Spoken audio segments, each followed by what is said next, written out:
নমস্কার বন্ধুরা, খবর সন্ধান চ্যানেলে আপনাদের প্রত্যেককে স্বাগত জানাচ্ছি। আজকে 12 আগস্ট 2026 সাল। এই মুহূর্তের যা খবর রয়েছে তাতে নিম্নচাপ আজকেই তৈরি হচ্ছে এবং পশ্চিমবঙ্গের দক্ষিণবঙ্গে 12 তারিখ, 13 তারিখ, 14 তারিখ, 15 তারিখ পর্যন্ত অর্থাৎ 4 দিন রয়েছে বিক্ষিপ্ত আকারে ঝড়, সঙ্গে রয়েছে ভারী বৃষ্টির পূর্বাভাস এবং কিছু কিছু জায়গাতে অতি ভারী বৃষ্টি হতে পারে।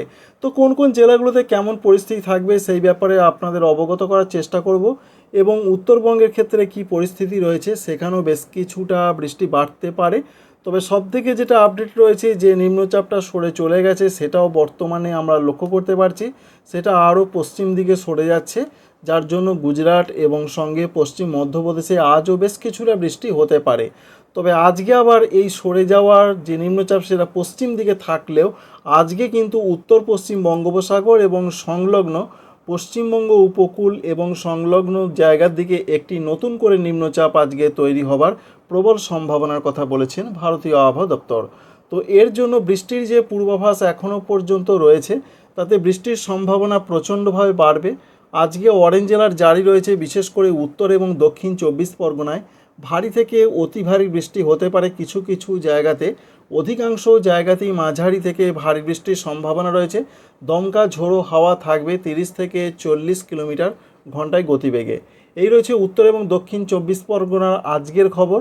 অন্যদিকে পূর্ব মেদিনীপুর, পশ্চিম মেদিনীপুর এই দুটো জেলার দিকেও যা খবর রয়েছে সেখানেও প্রচণ্ড গতিতে দমকা ঝোড়ো হাওয়া থাকবে, সঙ্গে অতি ভারী বৃষ্টি কিছু কিছু জায়গাতে হবার পূর্বাভাস বা খবর কিন্তু রয়েছে।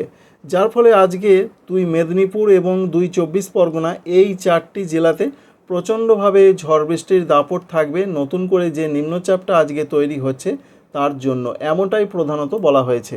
তবে আজকে যে সমস্ত জেলাতে অধিকাংশ জায়গাতেই মাঝারি বৃষ্টি, কিছু কিছু জায়গাতে ভারী বৃষ্টি হতে পারে কিন্তু অরেঞ্জ অ্যালার্ট থাকছে না, সেই জেলাগুলোর যা নাম এখনও পর্যন্ত উঠে আসছে, যেমন কলকাতা, হাওড়া, হুগলি। অবশ্যই লক্ষ্য করতে পারছেন কলকাতার দিকেও আজকে বৃষ্টির সম্ভাবনা যথেষ্টই থাকছে। কলকাতা, হাওড়া, হুগলি রয়েছে, সঙ্গে বাঁকুড়া জেলা। এই জেলাগুলোর দিকে কিন্তু অধিকাংশ জায়গাতেই মাঝারি বৃষ্টি, কিছু কিছু জায়গাতে ভারী বৃষ্টি হবে। তবে সবথেকে বেশি বিপর্যয়টা থাকতে পারে দুই 24 পরগনা এবং দুই মেদিনীপুর জেলার দিকে, এই তথ্য এখনও পর্যন্ত রয়েছে। এখনও বেশ কিছু কিছু জেলা রয়েছে, যেমন রয়েছে বর্ধমান জেলা, পূর্ব এবং পশ্চিম বর্ধমান জেলা রয়েছে, নদিয়া, বীরভূম, মুর্শিদাবাদ জেলা রয়েছে। এই জেলাগুলোর যে আপডেট রয়েছে সেখানে বলা হয়েছে হালকা থেকে মাঝারি বৃষ্টি অধিকাংশ জায়গাতেই হবে, তবে ভারী বৃষ্টির সেরকম কোনো সম্ভাবনার কথা এখনও পর্যন্ত জানতে পারা যায়নি। অন্যদিকে যা আরও আপডেট রয়েছে, বিশেষ করে এটা জানা যাচ্ছে আজকে পশ্চিম দিকের জেলাগুলোতেও যেমন রয়েছে ঝাড়গ্রাম, সঙ্গে রয়েছে বাঁকুড়া তো বলেছি, পুরুলিয়ার দিকেও বেশ কিছুটা বৃষ্টির চান্স বা সম্ভাবনা কিন্তু থাকছে। তাহলে বৃষ্টি যেটা কম হতে পারে আজকে, বিশেষ করে এটাই রয়েছে আপডেট যে নদিয়া, বীরভূম, সঙ্গে রয়েছে কিছুটা মুর্শিদাবাদ, পূর্ব বর্ধমান এই জেলাগুলোর দিকে বৃষ্টির সম্ভাবনা ভারী ধরনের নেই। সুতরাং বোঝা গেল যে দক্ষিণবঙ্গের জন্য আজকে নিম্নচাপের জন্য কি কি হতে পারে। অন্যদিকে ঝাড়খণ্ডের দিকেও বৃষ্টি বাড়ার সম্ভাবনা রয়েছে আজকে, তবে আগামীকাল থেকে ঝাড়খণ্ডে বেশ কিছুটা বৃষ্টি আরও বাড়তে পারে। এছাড়া বাংলাদেশের দক্ষিণাঞ্চল, খুলনা, সাতক্ষীরা, যশোর, এছাড়া বরিশাল এই সমস্ত জায়গাতেও বেশ ভালো রকম নিম্নচাপের জন্য বৃষ্টির সম্ভাবনা আজকে থাকছে। আজকে 12 তারিখের দিকে এরকম একটা পূর্বাভাস কিন্তু আমরা লক্ষ্য করতে পারছি। যদিও আবহাওয়া দপ্তর জানিয়েছেন যে নদিয়া জেলার দিকে সেরকম বিরাট ধরনের বৃষ্টির সম্ভাবনা নেই, কিন্তু এখান থেকে বজ্র বিদ্যুৎ সহ বৃষ্টিটা বেশ কিছুটা হতেও পারে, এমনটাও কিন্তু লক্ষ্য করতে পারা যাচ্ছে। তবে সবথেকে বেশি ঝড় বৃষ্টির দুর্যোগটা 24 পরগনা এবং মেদিনীপুরের দিকে আজকে থাকার পূর্বাভাস রয়েছে। আগামীকাল 13 তারিখের দিকে নিম্নচাপ আরও ঘনীভূত হবে, বেশ কিছুটা শক্তিশালী হবার সম্ভাবনা রয়েছে। তাই আগামীকাল যে সমস্ত জেলাগুলোতে অধিকাংশ জায়গাতেই মাঝারি, কিছু কিছু জায়গাতে ভারী বৃষ্টি হতে পারে সেই সম্ভাবনার জেলাগুলোর নাম রয়েছে, বিশেষ করে উত্তর এবং দক্ষিণ 24 পরগনা, পূর্ব এবং পশ্চিম মেদিনীপুর, সঙ্গে রয়েছে ঝাড়গ্রাম, বাঁকুড়া, পুরুলিয়া, পশ্চিম বর্ধমান। এই 8টি জেলার দিকে আগামীকাল বেশ কিছুটা মাঝারি বৃষ্টির সঙ্গে দু এক জায়গায় ভারী বৃষ্টির সম্ভাবনা কিন্তু থাকছে। কিন্তু পূর্ব বর্ধমান, মুর্শিদাবাদ, বীরভূম, এছাড়া রয়েছে পুরুলিয়া এই জেলাগুলোর দিকে কিন্তু ততটা বৃষ্টির সম্ভাবনা নেই, তবে অধিকাংশ জায়গায় বৃষ্টি হবে, হালকা থেকে মাঝারি বৃষ্টিপাতের সম্ভাবনার কথাই রয়েছে। আগামীকাল বৃহস্পতিবারের যা আপডেট আমরা পেয়েছি। সুতরাং বোঝা গেল বৃহস্পতিবার নিম্নচাপের জন্য কি কি পরিস্থিতি হতে পারে। শুক্রবার 14 তারিখের দিকে এই আপডেট আমরা পাচ্ছি। 14 তারিখের দিকেও সারা দক্ষিণবঙ্গ জুড়ে বৃষ্টি কিন্তু অবশ্যই বাড়বে। তার মধ্যে বলা হয়েছে যে কিছু কিছু জায়গাতে বেশ ভারী বৃষ্টির সম্ভাবনা থাকছে, বিশেষ করে 14 তারিখ এবং 15 তারিখ এই দুটো দিন। তার মধ্যে পশ্চিম দিকের জেলাগুলোতে বৃষ্টিটা বাড়বে, এই আপডেট রয়েছে। এবং এর সঙ্গে বর্ধমান জেলার দিকে বৃষ্টিটা ভারী ধরনের হতে পারে, বিশেষ করে 14 এবং 15 তারিখের মধ্যে পূর্ব বর্ধমানের দিকেও। তাই যা আপডেট রয়েছে পুরুলিয়া, পূর্ব বর্ধমান, পশ্চিম বর্ধমান, বীরভূম, নদিয়া এই জেলাগুলোর দিকে, সঙ্গে কিছুটা তো 24 পরগনা রয়েছেই, জেলাগুলোর দিকে মাঝারি অধিকাংশ জায়গায় বৃষ্টি হতে পারে, কিছু কিছু জায়গায় ভারী বৃষ্টির সম্ভাবনা বা চান্স কিন্তু থাকছে। এই রয়েছে নিম্নচাপের খবর। অন্যদিকে দক্ষিণ বাংলাদেশের দিকেও 14 তারিখের দিকে ভালো রকম বৃষ্টি, খুলনা, বরিশাল, চট্টগ্রাম এই সমস্ত জায়গার দিকে বৃষ্টির সম্ভাবনা প্রচণ্ডভাবে বাড়ার একটা খবর কিন্তু রয়েছে।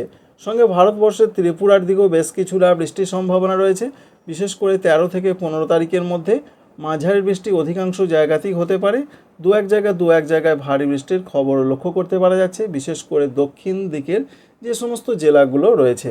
আশা করছি বোঝা গেল কোথায় কীরকম পরিস্থিতি নিম্নচাপের জন্য থাকবে। এবং উত্তরবঙ্গের জেলাগুলোর যা খবর রয়েছে, উত্তরবঙ্গের জেলাগুলোতে যে ব্যাপক বৃষ্টি এখনই হবে সেরকম কোনো খবর কিন্তু নেই।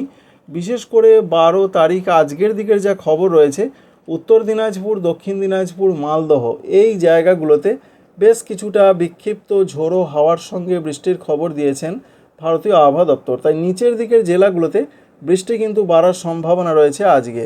তুলনামূলক একটু কম হতে পারে ওপরের দিকে জেলা, দার্জিলিং, কালিম্পং, জলপাইগুড়ি, কুচবিহার, আলিপুরদুয়ার এই সমস্ত জেলাগুলোতে বিক্ষিপ্ত হালকা মাঝারি ভারী বৃষ্টির যে বিরাট খবর সেরকম কিছু নেই। এছাড়া উত্তর বাংলাদেশেও বৃষ্টি বাড়বে, সঙ্গে আসামের দিকে কিছুটা বৃষ্টি বাড়তে পারে। 13 তারিখের দিকের যা খবর রয়েছে, মূলত 13 তারিখের দিকেও বিশেষ করে সমস্ত জেলাতেই বৃষ্টি হবে, ওপরের কোথাও কোথাও একটু ভারী বৃষ্টির চান্স রয়েছে। তাই 13 তারিখের দিকে পশ্চিমবঙ্গের, উত্তরবঙ্গের প্রত্যেকটা জেলার দিকে বৃষ্টি বাড়বে। দেখতে পাচ্ছেন দার্জিলিং, কালিম্পং, জলপাইগুড়ি, কুচবিহার, আলিপুরদুয়ার, সঙ্গে উত্তর দিনাজপুর, দক্ষিণ দিনাজপুর, মালদহ প্রত্যেকটা জেলার দিকে ভালো রকম বৃষ্টি হতে পারে। সঙ্গে আসামের দিকে, উত্তর পশ্চিম আসামে ভালো রকম বৃষ্টি হতে পারে। বাংলাদেশের রংপুরের দিকে সেরকম পূর্বাভাস রয়েছে। আর 14 তারিখ থেকে 17 তারিখ পর্যন্ত পশ্চিমবঙ্গের, উত্তরবঙ্গের জন্য এই খবর রয়েছে যে নিবিড়ভাবে অধিকাংশ জায়গাতে বৃষ্টিটা কিন্তু চলবে। এই খবর দিয়েছেন ভারতীয় আবহাওয়া দপ্তর, যার ফলে যেটা আমরা দেখতে পাচ্ছি কোনো দিন হয়তো দেখা যাচ্ছে, কোনো দিন দেখা যাচ্ছে না। তবে তাঁরা যেটা বলেছেন যে দার্জিলিং, কালিম্পং, জলপাইগুড়ি, কুচবিহার, আলিপুরদুয়ার এই ওপরের জেলাগুলোর দু এক জায়গায় ভারী বৃষ্টি, অধিকাংশ জায়গায় হালকা মাঝারি বৃষ্টি। কিন্তু উত্তর দিনাজপুর, দক্ষিণ দিনাজপুর এবং মালদহ এই জেলাগুলোর ক্ষেত্রে বিশেষ করে 16 এবং 17 তারিখে একটু ভারী বৃষ্টি হতে পারে, বিশেষ করে দক্ষিণ দিনাজপুর, মালদহ এই জেলা দুটোর দিকে এমনটা খবর বা পূর্বাভাস কিন্তু রয়েছে বা তাঁরা দিয়েছেন। তো আমরা দেখার চেষ্টা করব সেরকম কিছু রয়েছে কিনা। অবশ্যই নিম্নচাপ কিন্তু একেবারে উত্তরবঙ্গ লাগোয়া জায়গার দিকে উঠে আসছে, বিশেষ করে এরকমই একটা তথ্য রয়েছে। তাই বৃষ্টি আরও বাড়তে পারে 17 তারিখের দিকে উত্তরবঙ্গের জেলাগুলোতে। এখনও পর্যন্ত এই রকমই আপডেট পাওয়া যাচ্ছে। তারপর নিম্নচাপ আস্তে আস্তে কোন দিকে যাবে এখনও বেশ কিছুদিন বাকি রয়েছে। পরবর্তী ক্ষেত্রে যে আপডেট আসবে আপনাদের জানিয়ে দেওয়ার চেষ্টা করব। সম্ভাবনা রয়েছে পশ্চিম এবং উত্তর পশ্চিম দিকে সরতে পারে। আমরা যেটা দেখতে পাচ্ছি 20 তারিখের দিকে সেই রকমই খবর রয়েছে, বিশেষ করে উত্তরপ্রদেশের দিকে সেটা আস্তে আস্তে সরতে পারে। তাই নিম্নচাপটা বেশ কয়েকদিন কিন্তু স্টে করার সম্ভাবনা রয়েছে বাংলার দিকে, যার ফলে আগামী কয়েকদিন বাংলা, সঙ্গে ঝাড়খণ্ড, এছাড়া রয়েছে বিহার, উড়িষ্যা, এছাড়া বাংলাদেশ, উত্তর পূর্ব ভারত এই জায়গাগুলোতে বৃষ্টিপাত বাড়ার একটা প্রবল সম্ভাবনা থাকছে। আশা করছি এই তথ্য বা ইনফরমেশান আপনাদের ভালো লাগবে, কাজে লাগবে। লাইক করবেন, আমাদের চ্যানেলকে সাবস্ক্রাইব করে রাখবেন। Thank you friends, thank you for watching.